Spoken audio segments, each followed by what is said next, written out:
A lot of rappers still, it seems like, want to be Tupac. They want to have his popularity. They want people to love them like everyone loves him. But why do you think no one's succeeding? Well, because this is what they fail to realize about Tupac. In order for them to be Tupac, they would have to die before they peaked. Right before they peaked, they would have to die. So if you don't die, you can't do it. Bottom line, if you don't go die, you're not gonna be the next Tupac, because it ain't gonna be a next Tupac. Straight up.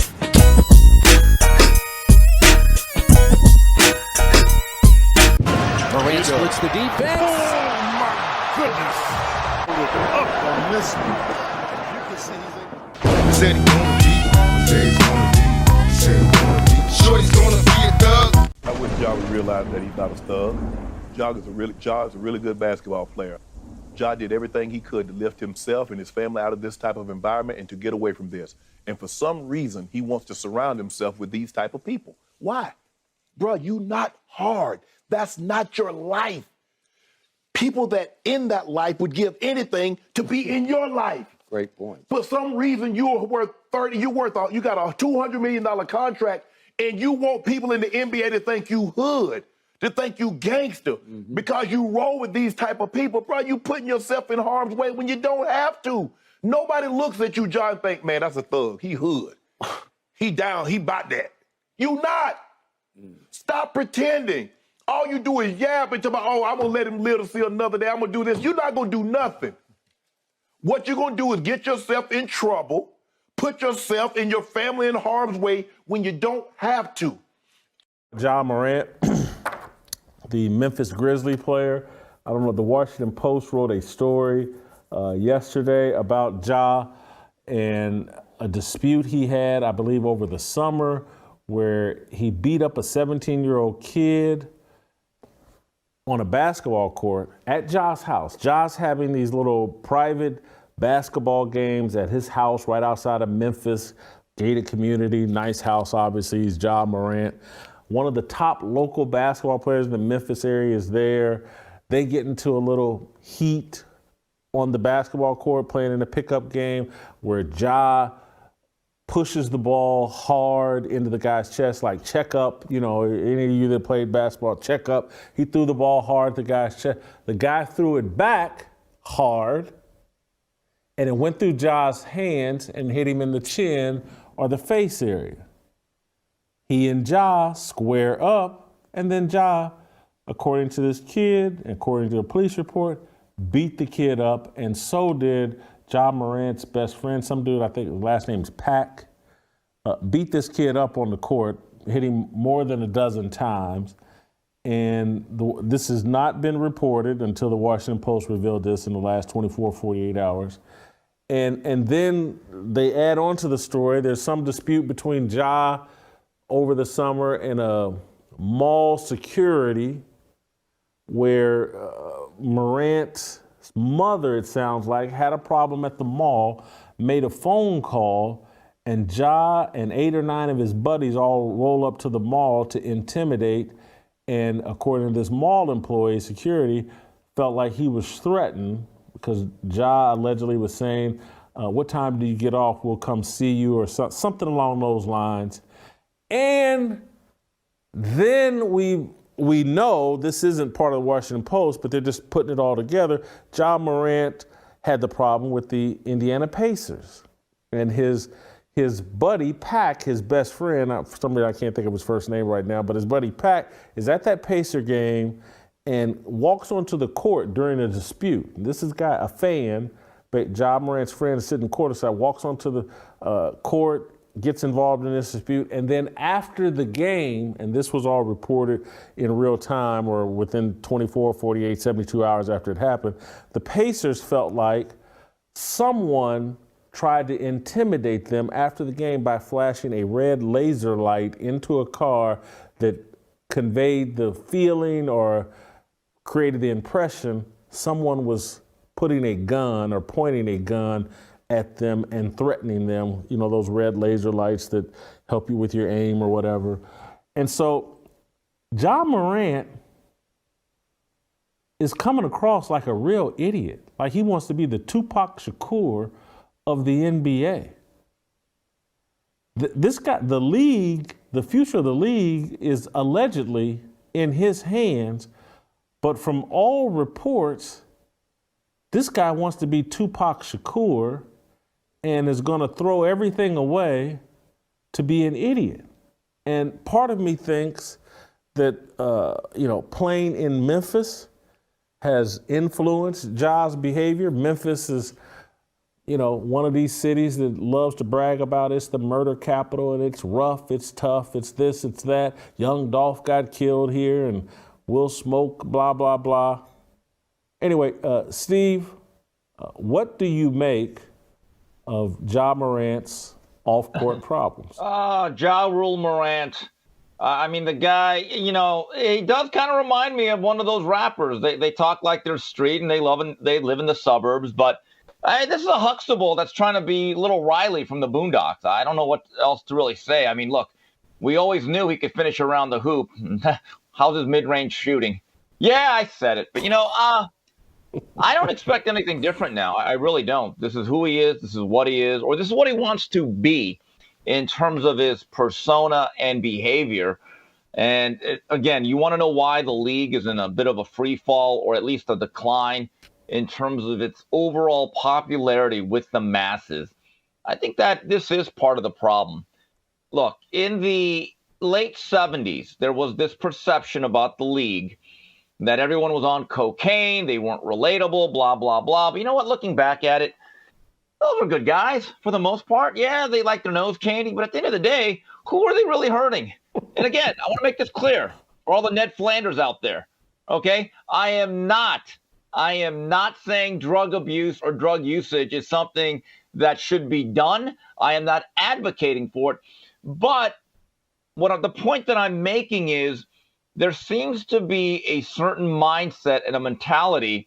And again, I think it's unfair for me to cast everyone with the same stone, whatever. But if Ja Morant is one of the faces of the league and that is what you are conveying, fine. I think the public has a right to say, you know what, let us step back. Let us step back from this a little bit. Steve, listening to you at the beginning talk about the NBA in the 70s, where my head went to is, remember in the early 2000s, it seemed like, or maybe it was late 2000s, the NFL kept having all these off-field problems. The Cincinnati Bengals, and the next thing you know, the mainstream media had talked Roger Goodell into, we got to clean up the image of football players and you got to become the czar of discipline. And that's when the NFL, the media had talked the NFL into, like, you got an image problem with your players, they're all getting arrested, they're all getting in trouble, and you got to clean it up. And so he took on that job, and the NFL's code of conduct policy or whatever came into effect. The NFLPA signed off on it, and I think we're here again, I think, with NFL and NBA players, that they all wanted to go the Colin Kaepernick social justice warrior route, but in reality, what they actually do is they all want to be rappers. They don't want to be social justice warriors. They want to be rappers. They want that same image, and that seems to be what corporate America is rewarding. All these leagues have embraced hip hop and the gangster rap thing. I was watching a Lakers game or somebody's game, and you could hear the rap during the timeout. The rap music was playing during the timeout, and it was gangster rap music. And when I look at NFL, NBA players, from all the tats to the way the cornrows and just everything they do with their hair, everything is about posturing, about being a tough guy. And Ja Morant is caught up in that, but no one seems to be pointing to the fact, like, this is a crisis or a problem. It's all just a one-off. Let's ignore that, and let's. The real story is, anytime someone's killed in some faraway city, that's what we want to ask NBA players and NFL players about. We don't want to ask them about their own personal conduct and how much of it looks crazy and gangster. Jason, that's why when modern day athletes try to wag the finger at the American public and try to act as social justice warriors or cultural leaders, no one takes them seriously. They don't even have their own house in order. They're not nearly educated enough. And outside of a few gestures, like I've said, they'll do a hashtag, they'll wear a t-shirt, they might take a knee, but anything meaningful they will not do while they retreat to largely white gated communities. Yo, YouTube, what up? It's your homie Gab. I'm in the building, and this is Machiavelli Media. A lot of people don't like Jason Whitlock. A lot of people don't like him. I'm not too fond of the guy my damn self. Some people call Jason Whitlock a self-hating Uncle Tom. I'll just say this. Jason Whitlock is very critical of his own people. Us black people. Very, very critical. And once again, he's willing to say things that some of his constituents maybe wouldn't dare to say. He's famous for doing this. And in this particular case, he's degrading the Memphis Grizzlies point guard, Ja Morant. And what I say by degrading is I never heard Ja Morant call himself a thug or a gangster or a hoodlum or a hood dude or a goon, any of those things. I could be wrong. But he's going by his braggadocious cockiness, his bravado, his swagger, his tough guy persona on the NBA basketball court. And he's making broad generalizations like I said, thug, gangster. All of these things are very stereotypical. And, Jason Whitlock plays into those stereotypes. Now, is Ja Morant immature? Sure he is. He's probably only 23, 24 years old. Many of us were at that age. And so was Tupac Shakur. In some cases, Tupac was very intelligent and very mature. But yes, he had some very immature actions for somebody, who was just becoming a man and who was engulfed in superstardom. It was new to him, just like it was new to Ja Morant. So you're going to have your struggles. But once again, Jason Whitlock being overly critical of one of his own, says that Ja wants to be a hood dude, a thug dude.